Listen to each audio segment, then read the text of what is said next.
Welcome back to the White Noise podcast with me, Leanna, and my lovely co-host Sky. Today we are going to be talking about the viral sensation SKINAMARINK. Fun name, fun film, would you say, Sky? Yeah. So if you haven't heard of it, we'll explain some details, and Sky's going to take over. So I have the briefest of descriptions because anyone who's seen this film is going to know not a lot happens, but also a lot happens at the same time. So the briefest description is SKINAMARINK is an analog horror directed by Kyle Edward Ball. It's about two children. I think they're around 4 and 6. They wake up in the middle of the night to find their parents gone, along with all the windows and doors in their house. It's an atmospheric film that asks you to question your own belief of reality as it slowly becomes clear the children are not alone in this house. Very nice, as per usual. So, as Sky said, this was directed by Kyle Edward Ball. He's quite a young filmmaker. This was his first ever feature film. It only had a 15k budget.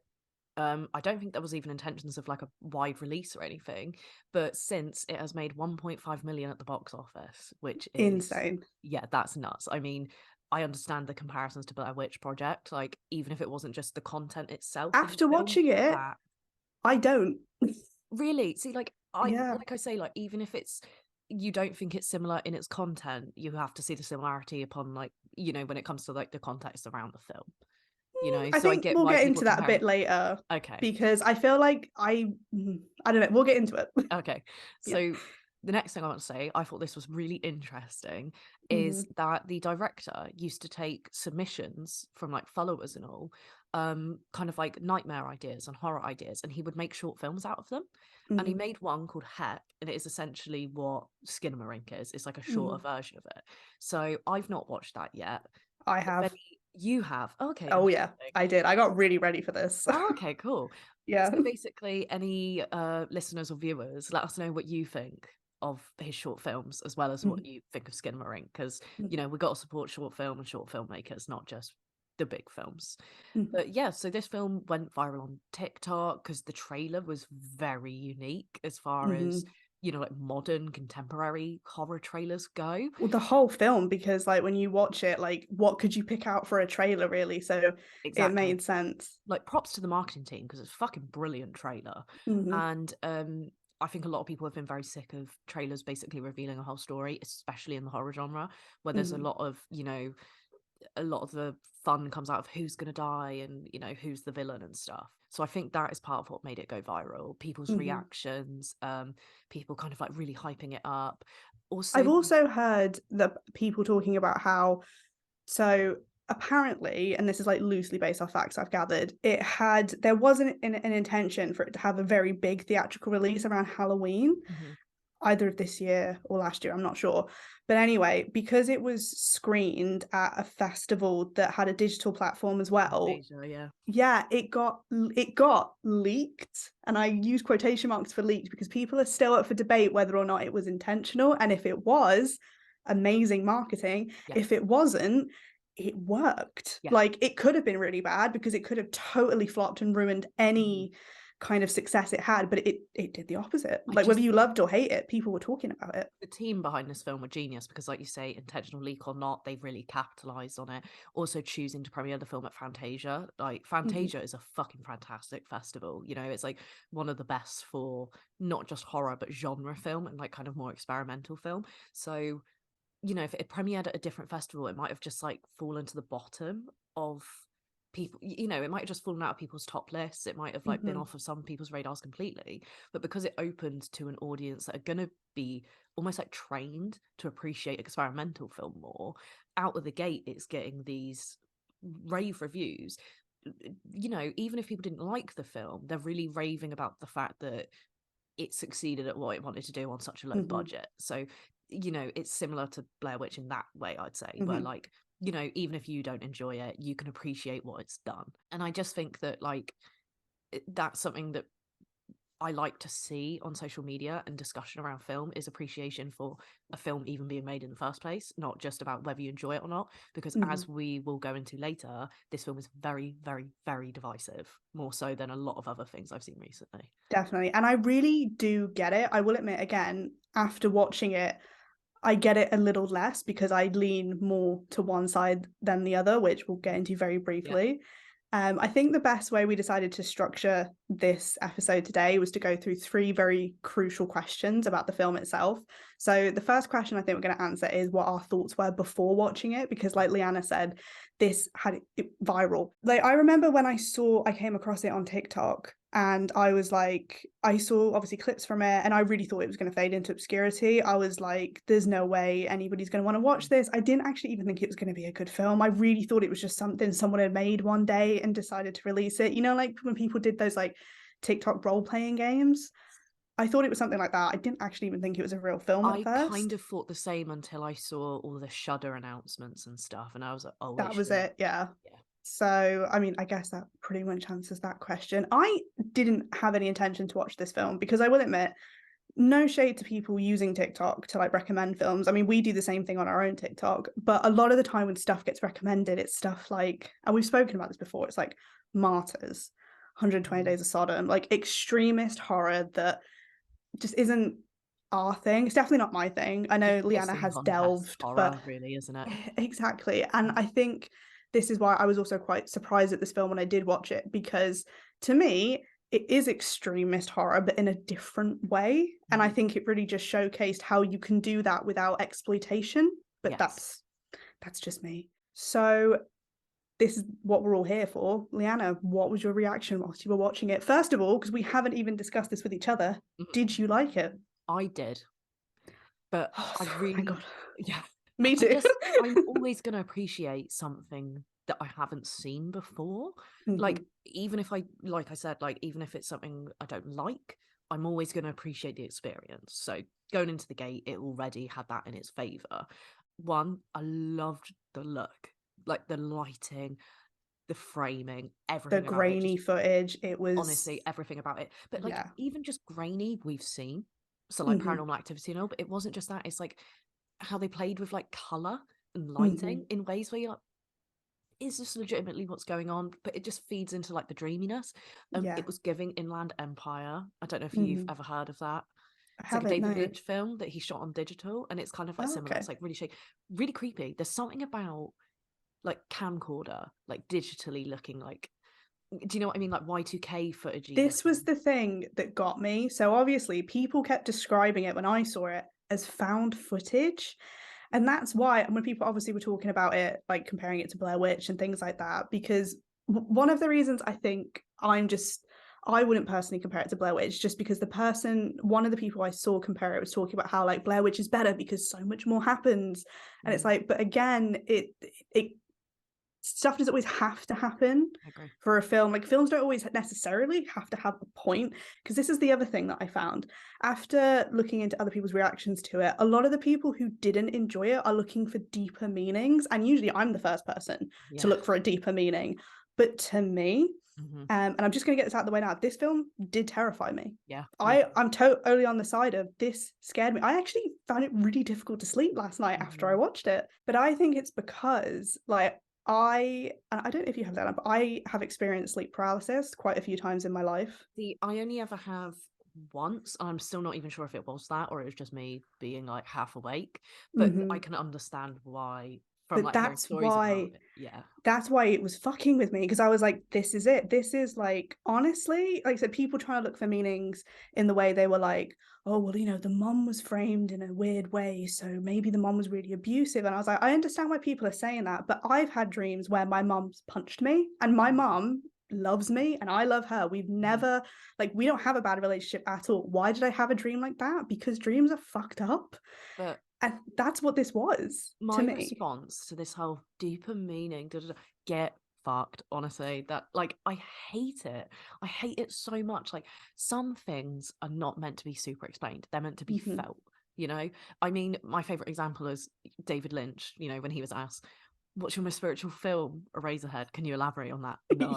You know, like, there is something to be said for mystery, and that is exactly what this film is. If dude feels like explaining it, he will. chill out. I also appreciate how this is going to sound like really contradictory coming from us, because we do like to deep delve, but I think the thing is that we do know when a film is worth delving into and when a film isn't. Like this film, I really do feel like you have to go into it with an open mind first of all, and I think the people who didn't like it knew they weren't going to like it from the beginning, because they're not into these. They just wanted to confirm their suspicion, didn't exactly. Whereas when I was about to watch it, I was like, right, either this is going to be really boring or it's going to terrify me. There's no in between. And it did terrify me. We'll get more into the exact details in a bit. But I also think it's a really good example of, like we've spoken about before, how you love Hereditary. I didn't like it when I first watched it, but I think I watched it in the wrong environment with the wrong people. So I didn't really experience it the way it should have been. It's the same thing with Skinamarink. I agree. So I don't know if you watched it this way, but I watched it on Shudder. This is the other thing. I know a lot of people have just found like illegal copies of it. Please go and watch it on Shudder. Like Leanna said, we need to support these small horror directors, because otherwise we're not going to get like experimental things like this. And also supporting Shudder as a platform, because they bring these films to wider audiences. It's true, very true. But I did. So I watched it on Shudder on my computer with my headphones just before I went to sleep, which is why the end fucked me up so bad. And then, I went to bed. I watched something nice beforehand, which is why I think there's a line near the end where one of the kids says, "Can we watch something happy?" And it generally made me laugh, like kind of unhinged, because I was like, that's how so many people feel after watching something disturbing. So I did watch something happy, and then I woke up about 1 a.m. and just like the way it happens in the film, obviously, the silence was deafening. And I was convincing myself that I was hearing shit, and I was just like, and I don't usually get, like, it's been a long time since a film has got me like that, but it was just like the innocence of the film. Like a lot of people are talking about how like, oh, it perfectly captured like when they were kids and they were left alone in the home. That wasn't the bit that got me. Like even as an adult, I really do think it was like anyone who suffered from sleep paralysis or insomnia, and I have suffered from both, I still do infrequently to this day, know that your own mind in your tiredness, the way it can genuinely just drive you insane. And I just feel like the film really did capture that. I completely agree. I also think, and I want to give a bit of like a content warning here for viewers and listeners, because I'm going to dive into a topic which a lot of people have discussed now, and that is how the film feels for victims of, troubling household situations. That's the way I'll go try and word it nicely. There's that fear growing up with maybe like a volatile parent or something, that any creak of a door or the stairs or something, that is your daily terror, that's your horror. And I think this film can really, really get at that more than a lot of films about terrifying parents do, in a way, because it's not just like, here's the villain, this is the experience. Like you're experiencing it on a more, I don't know, realistic level. It's not realistic, it's hard to explain, but it's no, I think I totally get it, because it's like you said, I think it's more realistic in the sense that, like even people who didn't, necessarily come from, say, broken households, it was more to do with how, like, even when you're like, not more to do with, but like even people who have had parents who just like got angry every so often, because people can have tempers, like, even the best of people have their bad sides. So like you said, it's really specific sounds.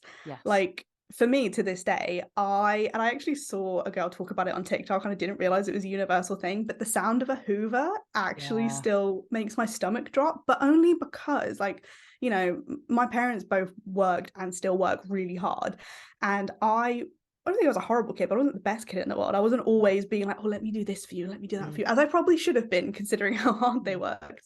So like if there was a day I was being really lazy and one of them started hoovering, I would feel awful, because I was like, I probably should have done that, especially as I got older. So like now when like my fiance goes to hoover, like I hate the sound of it. And I think in a way, Skinamarink, like the sound in the film was amazing.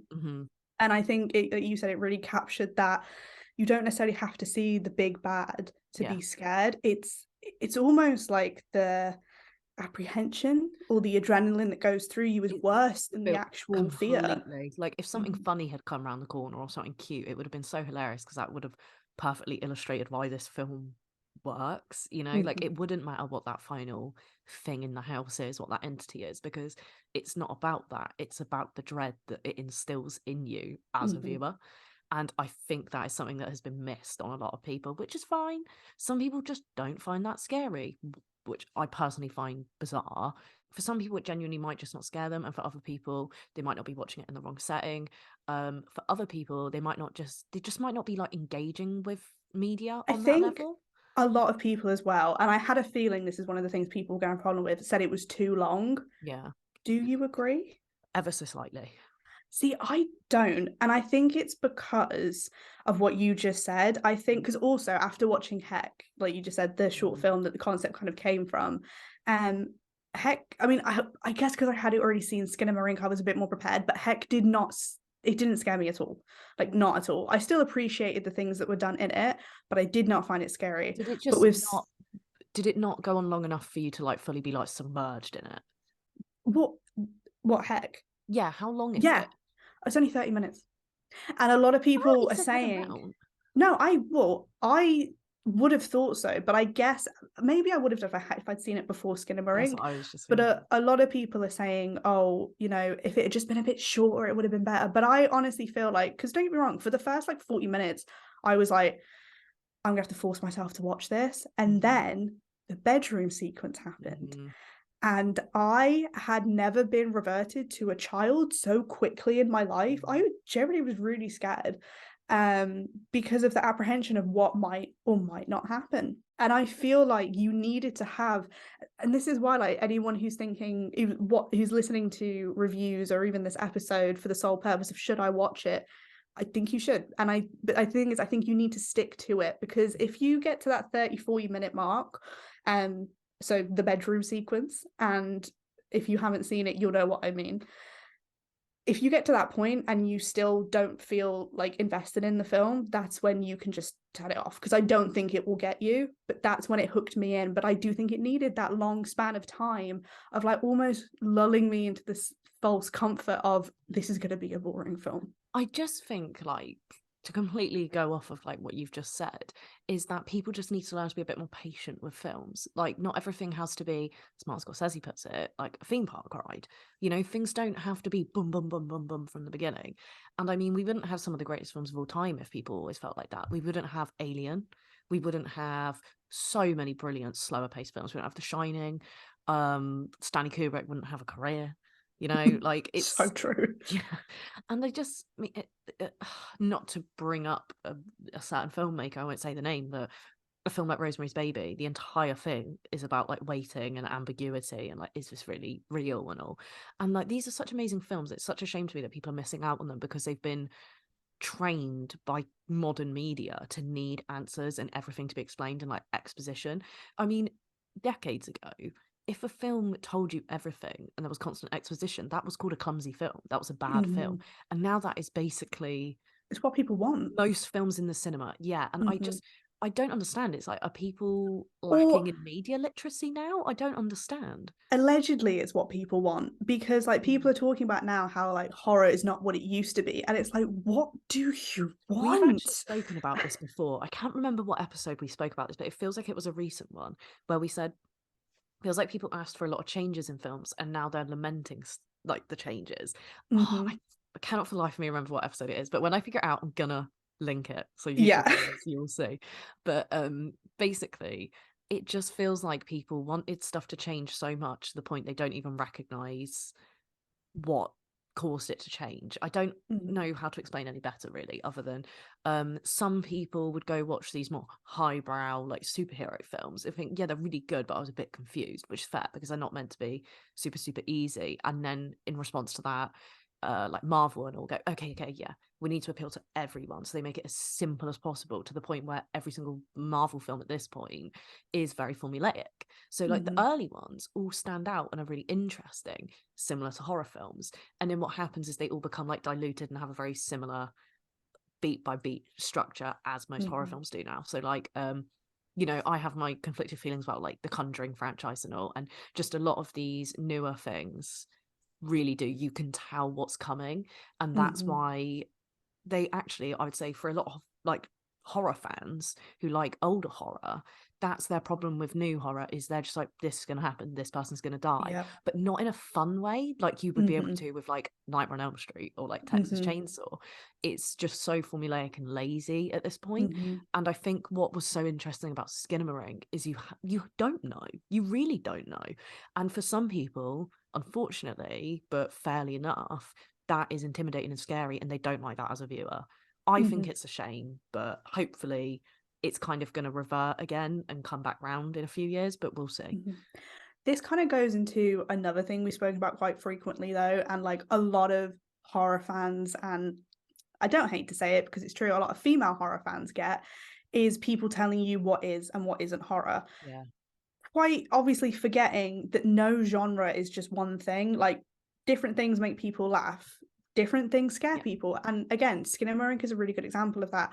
I got a bit disappointed today because I won't say who it is, I'm not trying to start beef, but there is a YouTuber that I follow and still really like, and they reviewed Skinamarink. It wasn't really for them, which was totally fair. Mm. But one thing they did say is that some people who were claiming they couldn't finish the film were a bit soft in their opinion.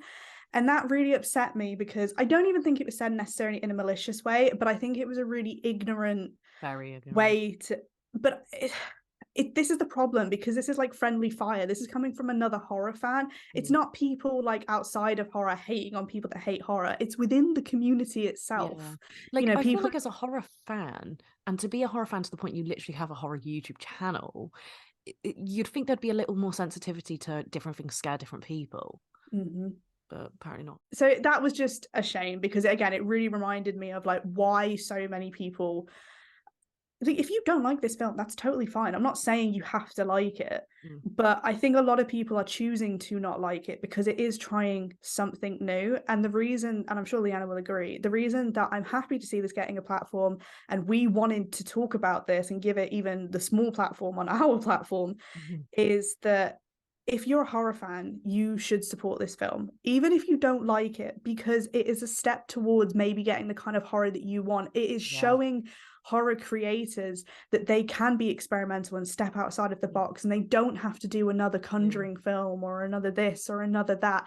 They can do something that scares them, or they know scares a certain number of people, Completely. because you'll find that niche. And I think the thing as well, and this is kind of a positive spin on what a lot of people have been talking about recently, obviously there's been that talk of horror films getting snubbed at the award ceremonies right now.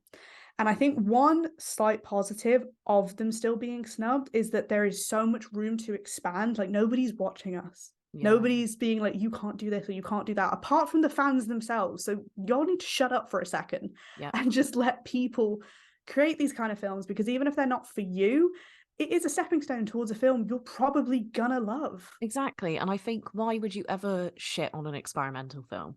I don't understand the hatred for experimental film, because at the end of the day, some of the best, you know, works of cinema have just come as a result of experimenting. Things that seem so commonplace now were probably an experiment when they first started, you know? Mm-hmm. It's never made sense to me. But when we say about supporting Skinamarink, we don't just mean like, you know, making a podcast episode or a YouTube video. Yeah, you don't have to go that far. Exactly, even just streaming it, or maybe like, you know, putting a review on Letterboxd or something, you know, just showing that the audience is out there. That is definitely what or people just want to see. not telling people that they're stupid or soft for being scared from it, because the thing is, what will happen is that a lot of people will start to feel stupid for liking it. This is why I am quite proudly saying it really did scare me, because like, and I don't scare easy. Like, as I've gotten older, I really just don't scare easy. But this really did get to me, and it might be because I did feel it on a slightly personal level. In the sense that when I was younger, I used to have this reoccurring dream that was basically Skinamarink. Really? And I think that's why it scared me more, because it was like my dream was being projected onto the screen. It was basically an idea of these faceless people Oh, coming into my home. And sometimes my sister was with me and sometimes she wasn't. And they wouldn't do anything, but they would follow us around. And it was one of those things that, like, when I say it out loud, it doesn't sound that scary. But like when you're in that moment, it's terrifying. And it's the same thing with Skinamarink. Like, apart from near the end where it gets really fucking chaotic, mm-hmm. not a lot happens. It's a lot of still images. Mm-hmm. It's just a lot of like weird noise. But at the same time, it's like when you're in that moment and you're consumed and kind of have the blinders on to the world, you're having an existential crisis and you literally can't look away. Do you want to know what's so interesting about what you just said? So, like I say, the idea for his short films came from nightmare submissions from his followers. So clearly, very similar nightmares from a fan. And not just that, it was filmed in the director's childhood home. Oh, So I there's didn't know that. layers to that, Ooh, isn't there? yeah. So it's an God. existing nightmare filmed in a childhood home. Like knowing all of that makes it even creepier. Mm-hmm. But also, I would never film something like that in my childhood home. No. I'd never be able to set No. foot in there again. Not happening. I mean, the thing is though, I still really like that because, like you just said, it adds that layer of because I can't explain it. I guess like this is when you know you're a horror fan and no one can take it away from you. Like I know what scares me, and that's why I like to watch it. Like I don't like being scared, but I do like being scared. Yeah. So like that whole idea of your secure, safe place becoming unsafe is so terrifying. And it's not something that gets everybody. I know it isn't. But like the fact that you would never feel, even if like everything went back to normal, you would never feel safe again in that place. And like you just said, even filming that there, I would never be able to go back to my childhood home bringing again. That energy in. Yeah, no, I agree. I think it's really fascinating because at the end of the day, it's not real or anything, but it just has that power that like brilliant films do of like you kind of absorb it in a weird way. Does that make any sense? Like you watch some films and you're like, okay, I'm going to carry that with me now for a long time. And I had that feeling with Skinamarink. Definitely. And I wonder if that's what the people who are loving it also feel, because it's something that's very hard to put into words, isn't it? And I think that people that don't enjoy that kind of like feeling of a disruption of a safe space and all, they probably aren't gonna they won't have that feeling, because at the end of the day, if they don't get that fear from films of this is my safe space like being intruded on, they're not going to carry that and then feel scared when they finish the film and then try to go to the bathroom in the middle of the night, you know. So and I just tell you, like I just can't stop thinking about the ending of the film. Like I really can't, because I just wanted it to end so badly. And I thought it was genius the way that obviously they did all the credits in the beginning and then they didn't fucking bother repeating them at the end, because they just went right until the very end. And that faceless face just slowly materializing in the dark, that is, I just felt like it was such, intentional or not, and it definitely must have been intentional, but that was just such a perfect example of sleep paralysis and just when your mind plays tricks on you, and the fact that, you know, like a lot of people hated that, like it was just like, oh, it's just a still of this dark doorway and a still of this dark doorway, and it's like, but that's because the longer you looked at it, you can. And apparently there was a scene where someone was hiding in it. I couldn't tell you which one it was, because I convinced myself that I was seeing stuff everywhere. I saw people putting like pictures up on Twitter of the phone in it and being like, this fucker, and I was like, well, I knew something was going to happen with it, and then when it did, I shit myself, because it was like it was the scare of the, obviously the eyes moving and looking at you, but then when it disappeared and it was still there, and it was just like, it was such a small little detail, but the longer you looked, your mind started to see other things. I've always found the training in horror films really interesting. So I watched Alien with my boyfriend last night, who had never seen it, and the scene where, I always forget all the characters' names, the first guy that gets killed, the guy with the cap on, Harry Dean Stanton's character. Yeah, I can't remember anyone's looking names. for the cat, and you know the rain's everywhere, and those chains are hanging in the background. What I've always loved about that scene is how it's training you to look behind him to see this swinging. So then when you see the alien tail come, you've like, because it's not necessarily that it's dark, because you would see it. It's lit, so you would see it even if you weren't already looking in the background. You'd notice it. But it's the fact that because you're so used to objects coming in and out of frame, at first you just think it's going to be another chain, and then and it just like there's just something about like training your audience to look in certain areas and all that is so effective. And I think like we already mentioned Hereditary does that brilliantly, I think. You know, in the director's cut, like the original version, there's like the naked guy in the doorway. Have you seen that version? I haven't. See, that is so scary to me because you've already been trained to look in corners, because obviously the mum is like up there and then here, and so then when the guy's in the doorway, oh no, I can't. It just freaks me out so much.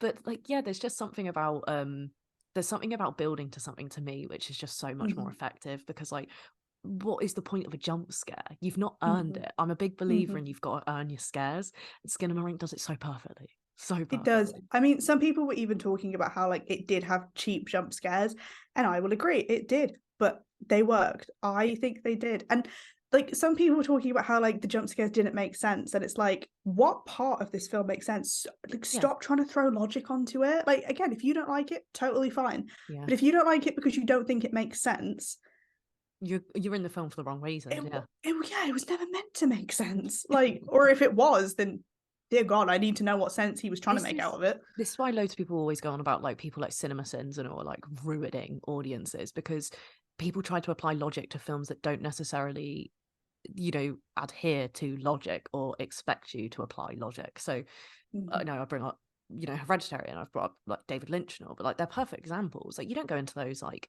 thinking real world rules apply, or like if you do, you're a dum-dum.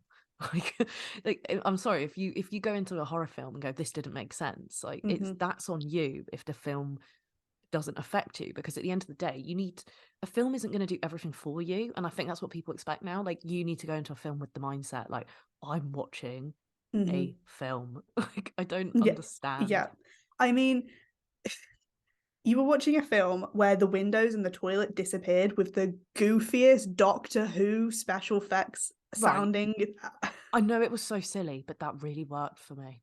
It did, because but didn't I it? get like scared of like, I'm not like claustrophobic, but the idea of like a space where I couldn't easily just walk out. Right. So this is why I think Skinamarink was better than Heck, or at least it built upon what Heck was originally was. So Heck was a very similar storyline, but it was only one kid who woke up in the middle of the night and went into his mom's room. I don't know if his mom was there or if she just wasn't moving, but the doors and windows don't disappear. He just can't get out of the house, which I don't think creates as much claustrophobia, like you just said, as like just the walls and the doors disappearing completely. Yeah. The only thing I actually did like that Heck did differently, so I don't really know why they did it in Skinamarink, but you know, like nearer the end, it comes up with like 570 something days, which you have to assume is the amount of days that they've been in there.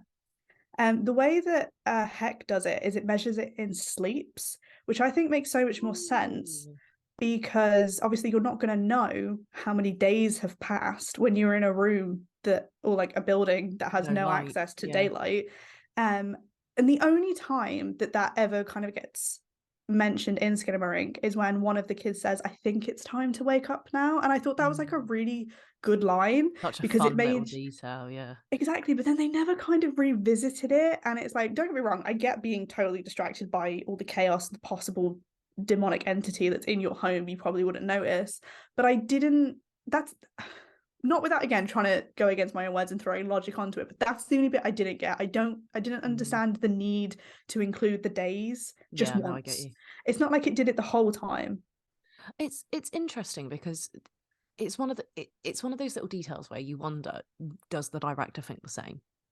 Like, would they have liked to expand on that? Did they originally, and did plans change? Or maybe line delivery was bad because it's child actors and they cut things.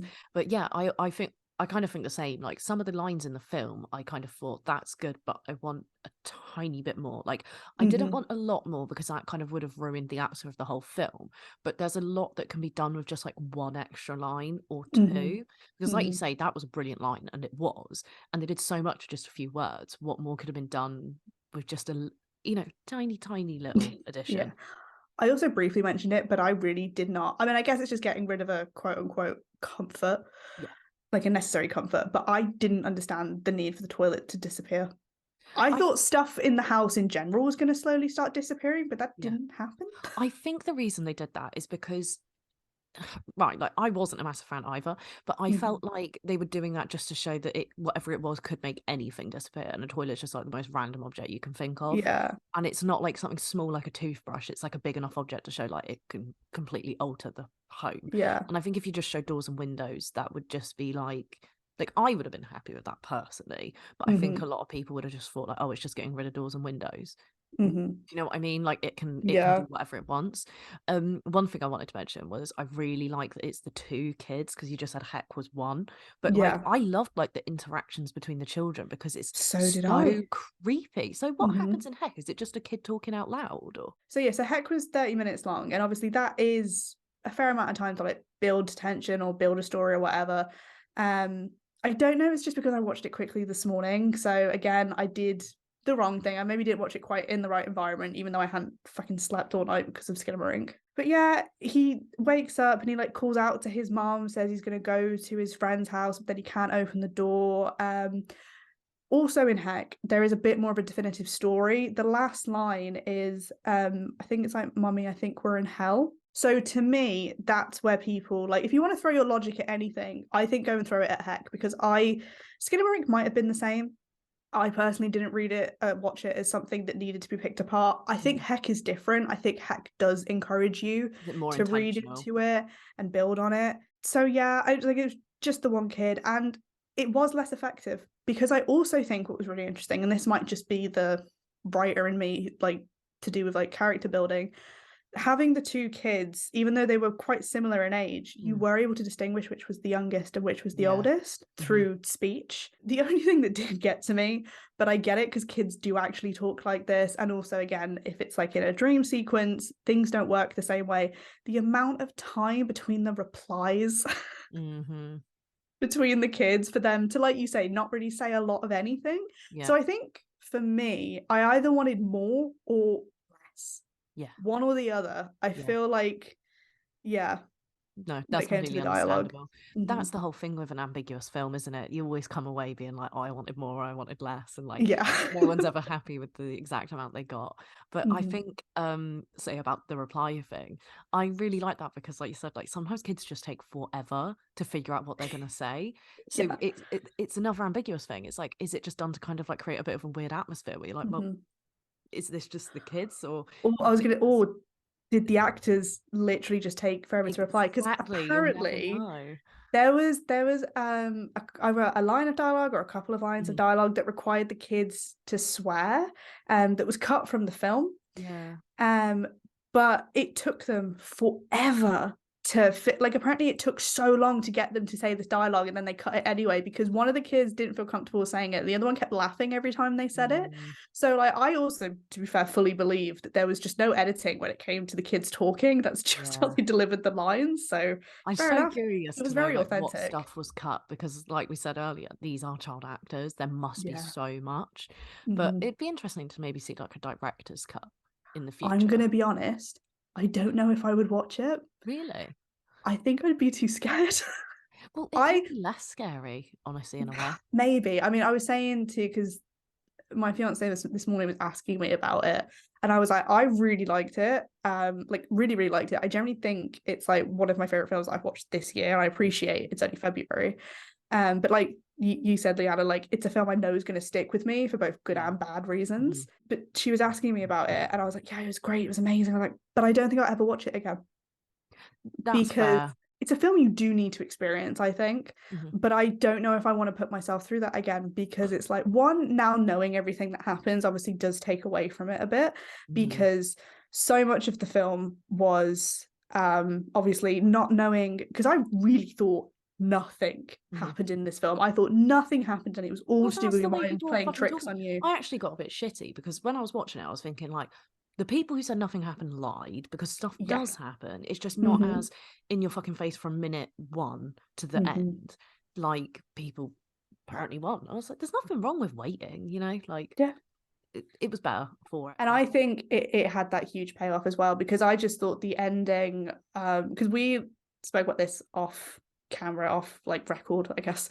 Mhm. We were just having a conversation before, but I realized recently how like I have a problem with endings of stuff. Like Yeah. this is just a personal thing. I think a lot of people struggle with endings. I'm the same in my own writing. Endings are really hard to do because Mhm. even if you've had the most fantastic story, Mm. it's the ending that will stick with people. Yeah. But the ending of Skinamarink, honestly, I think it fucked me up more than any of the other film because like it was like a fourth wall kind of break. Yeah. Yeah. And again, this really goes back to needing to watch it at the right time in the right environment, Yeah. because the fact that this creature, whatever it was, said go to sleep, I was like, I don't know if I can.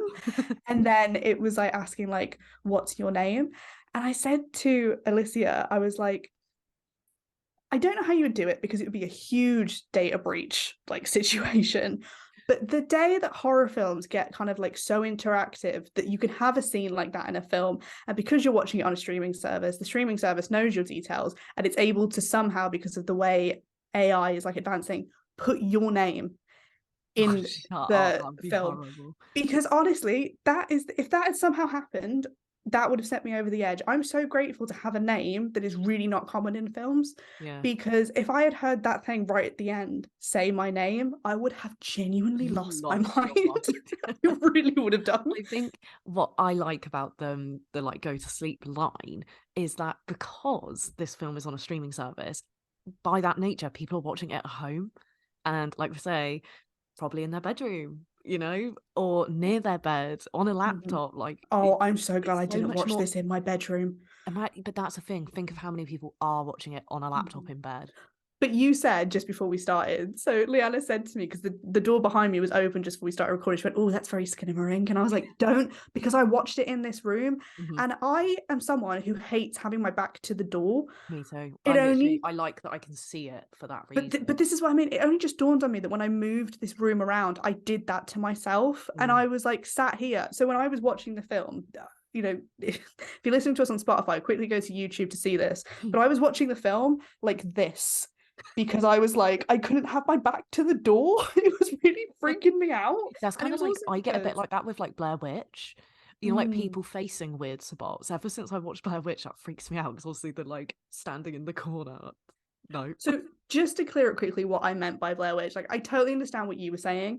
Mm. It's just the people that I've seen comparing it to Blair Witch, I think is a bit unfair Mhm. because this YouTuber who I'd mentioned before kind of did the same thing. They're not on their own. A lot of people have done it. Yeah, yeah. But this is why when people said it was found footage, Skinamarink, in No, my it's opinion, not. is not it's not found footage. It's like camcorder footage, but it's more like stuff you shouldn't see because it physically shouldn't exist. Whereas Exactly. obviously Like Blair that's Witch was more actual found footage. And I get it, a lot more happens in Blair Witch, but that's why, because someone's actually physically filming it. In Skinamarink, that's not the case. it. Sometimes you're literally looking for the kid's eyes. It reminded me of like what is it?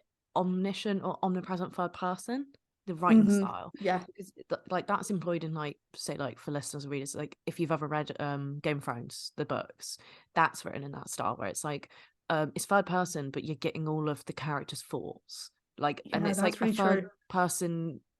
The writer shouldn't know their thoughts. It should just be like telling the narrative.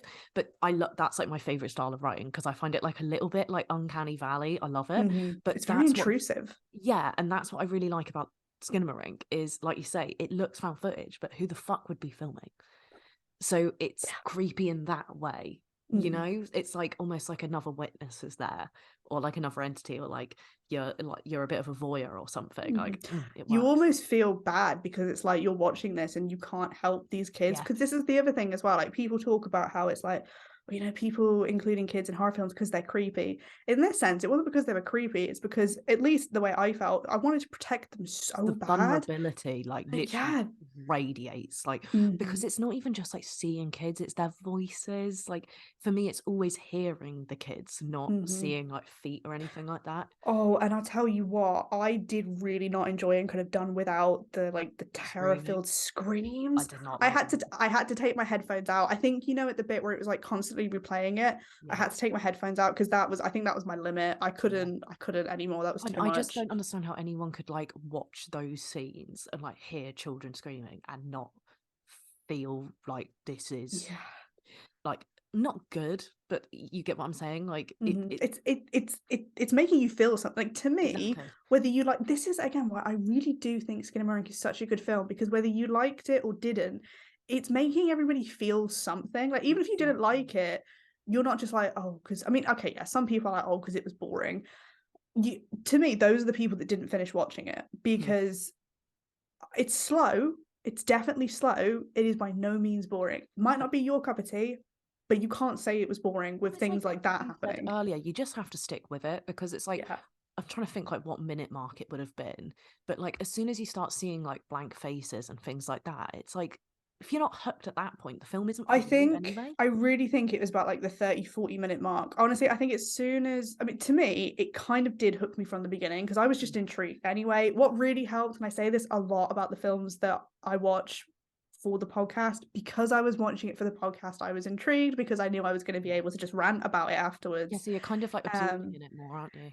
Exactly. But even on it, I did start to get bored. But then, yeah, when the whole sequence happened in the bedroom and it was Mm, just that, then did really start to play on childhood mhm. fears, because it was Yeah. like asking the kids to look under the bed. And then some Oh, people were pissed off because it was like, oh, but nothing even happened. But it's like you said, that's not the point. You don't need that payoff. It's that constant on edge. And then, like, right at the end of the scene where it is like that loud quick noise, and it's mhm, like, and some people hated that because they think it's a cheap jump scare. It is a cheap jump scare, but I mhm. don't think all cheap jump scares are bad. When people talk about like bad jump scares, they're not actually doing this umbrella thing where they're saying all jump scares are bad. Like, you know, like you're just saying, like, there are good jump scares. Like, you just have to earn them. It's not Hmm. about whether a jump scare should, you know, if jump scares are good or bad. It's about if a jump scare, like that specific jump scare, should exist. And if Hmm. it's, you know, even like sometimes I'll see a jump scare in a film, I'm like, it's in the wrong spot. Do you know Hmm. what I mean? Like it came like 5 minutes too early in the film. Or like, do you know what I mean? Like you're like, I could appreciate this jump scare. It was just a bit misjudged. And the thing is with jump Hmm. scare, it's just got to be really well timed and judged. And that's Yeah, usually what goes wrong with it. It's not, oh, this shouldn't exist in the first place. But like, I yeah, completely these agree. ones were great. It's similar to Hmm. like the jump scares in The Shining. No one ever goes, oh shit, shitty cheap jump scares in The Shining because they're That's so true. well earned, you know? Hmm. So and there's And more, I, like yeah. millions. I agree. I think you're totally right. That is the formula for a good jump scare. I do feel like every jump scare in this film was either earned or it was justified, Yeah. because there were some of them where, like, at the end of the day, you consented to watching this film, so you knew what was going to happen, and it forced you to kind of see things that you might have looked away from if you knew it was going to happen. Like, most of the Exactly. stuff that you saw happened very quickly. Everything Yeah. else, when you were staring, nothing really happened. And I love So, that kind of juxtaposition of film, like I just said about like The Shining and like I mentioned earlier, Alien and maybe Hereditary. These kind of films where like the pacing goes from one extreme to the other, that whiplash keeps you on edge. I think mhm. Skinnamarink did that really well. I didn't realize how long I could go on for about this film. I Yeah, really I haven't been thinking expected to about talk this about it film. for way less time. But I know. I think that originally this was meant to be a mini-sode. It's definitely not going to be, but I'm happy with that, because it's, apart from like people's TikTok reviews, which again is fine. But obviously, TikTok only allows a small amount of time to talk about this. I haven't seen many in-depth reviews of people who actually enjoyed it. So I hope mhm, for other people like us who were looking for that have found it with us, mhm, because we, like I said, I really liked it. And if you didn't mhm, like it, like, that's also fine. Like, we always invite people who disagree with us mhm. to like interact with us, let us know, but like in a an open way, I guess, is the only way to talk about it. It's like, if you didn't like it, that's fine. That's an opinion. But like, you can't tell people that they're wrong for liking it. And Mhm. I think with this film is that, like, I'm really excited to see what comes off the back of this. What I know is Mhm. going to come off the back of this is a shitload of copycats. Yeah. And they're going to be bad. They're going to be really bad, because the problem is that this film shouldn't be a new era of this kind of film. It should be the stepping stone towards other horror creators being like, that weird idea that you thought that nobody was going to give a shit Yeah. about. People, this is proved. People will give a shit about it. Well, what I'm quite excited, I'm excited about two different things. I'm excited to see what will be thought of this film in like 10, 15, 20 years' time. And I'm really excited to see the film that was announced the other day. You know more about it than me, I think. The 18-year-old that was just given quite a big Oh budget. yeah, I could be Um, totally wrong, but is that like a Backrooms film? I saw I a can't still or something, and remember the details fully, but I we don't will know. we will tweet about it, Yeah, we because might. honestly, giving Yeah. money to an 18-year-old to make a horror film, that is fucking genius. I don't care, because at the end of the day, like, what scares teenagers, you know, you need a teenager to fucking make it. Mhm. So I also feel like I said this earlier on, and I'm gonna stick to it. Like horror, I think you should be able to do it in any genre, but horror is a genre where you can. It's been proven throughout the years you can experiment so much. So stop shooting people down for trying. yeah, Like completely agree. honestly, this film. I was about to say this film isn't gonna hurt you. It hurt me, but like people liking this, like it's not gonna destroy the horror community. If anything, it's proven that it's built it up. Like I can't get over how we're only in February and peep horror is the genre on everyone's mind. Oh, it's brilliant. I love it. It's so great. And like once again, we talk about how we're not a horror podcast, but I feel like this year you're gonna be seeing a lot more horror from us, and that's just because we are being blessed I love it. so much. It's so exciting to Mhm, finally see a year where there's a lot of horror on the slate that isn't just, you know, like another Conjuring film, because that mhm, really was the way for like the 2010s, wasn't it? But yeah, mhm, this is a very exciting year. Skinamarink has made me really excited to see what comes in the coming years. Like, I feel mhm, like the 2020s is going to be very interesting from the way it's mhm, shaping up. I mean, mhm. even like Pearl last year, very, very interesting, I you know? haven't seen it, but I am excited In to see cinemas it. soon. Yeah. Like, Yeah. all these different things, very exciting to see. But Mhm, yeah, my final note is basically just to agree with Sky and don't shoot people for trying something different. And, mhm, you know, I think people forget how hard it is to make a film. So mhm, even if it was a 15K film filmed in a childhood home, that is an incredible feat. mhm. And it is not to be, you know, not to be ignored that it's done so well. So yeah, just maybe give it a watch, And shout also, about it. final note, Mm, um, like Leanne said earlier, go and support Shudder because we've said countless times how we wouldn't even have access to not just these films, but like these deep dives into other kinds of horror films mm. without Shudder. That's just the I can truth. never sing Shudder's praises enough. Like the Yeah. documentaries on horror and everything. We sound like this is sponsored. This isn't sponsored, but one day we would love that. Yeah, So this is if any definitely not Shudder me trying to employees are segue into watching, that. if you enjoyed this, then please leave a like on the video if you're watching on YouTube or on whatever podcast platform you're streaming on. Subscribe if you're also on YouTube.